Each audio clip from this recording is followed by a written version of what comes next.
Black mother publicly shamed at school event. Her son responds with legal action that made history. What would you do if the world turned against you for simply being who you are? In the heart of a small southern town, where whispers of prejudice still lingered like morning fog, a black mother named Evelyn Carter faced a moment that would change her life and her son's forever. It was supposed to be a celebration, a school talent show meant to unite the community. Instead, it became a stage for cruelty, a mirror reflecting the ugliness of division, and a spark that ignited a historic fight for justice. Evelyn, a single mother of two, had always been a pillar of quiet strength. She worked long hours as a nurse, her hands steady as she cared for patients, her heart open despite the world's occasional coldness. Her son, Marcus, was a bright 16-year-old, a poet with dreams of law school and a spirit that refused to bend. The talent show was his idea, a chance to share his poetry, to speak his truth. Evelyn, proud but nervous, agreed to attend, her heart swelling at the thought of her son shining. The auditorium buzzed that evening, filled with parents, teachers, and students. The stage glowed under harsh lights, and Marcus stood tall, his voice steady as he recited lines about resilience and hope. The crowd listened, some moved, others indifferent. But when Evelyn stood to applaud, a murmur rippled through the room. A group of parents, led by a woman named Karen Holt, began whispering. Their words weren't just gossip, they were venom. "She doesn't belong here," one hissed. "Why is she so loud?" another sneered. The comments grew bolder, louder, until Karen stood, pointing at Evelyn. "This is a family event," she declared, her voice sharp. "Some people don't know how to act civilized." The room froze. Evelyn's breath caught, her hands trembling as every eye turned to her. She was alone in a sea of stares, her pride for Marcus now tangled with humiliation. The principal, flustered, did nothing. A few parents clapped awkwardly, but others joined Karen's taunts, their words slicing through the air like knives. "Go back to where you came from," someone shouted. Evelyn, her face burning, refused to shrink.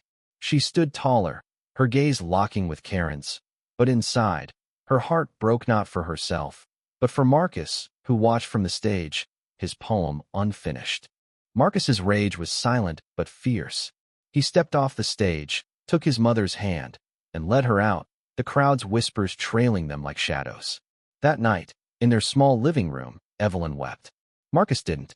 Instead, he made a vow. "They won't get away with this, Mama," he said, his voice steady as steel. Aisha uncovered a pattern. The school had ignored complaints of racial bias for years, unequal discipline, biased teacher comments, and now this public shaming. Marcus's case wasn't just about one night. It was about a system that allowed prejudice to fester. He and Aisha filed a lawsuit against the school district, alleging racial discrimination and emotional distress. The community split, some rallied behind Evelyn, others doubled down, claiming she'd overreacted.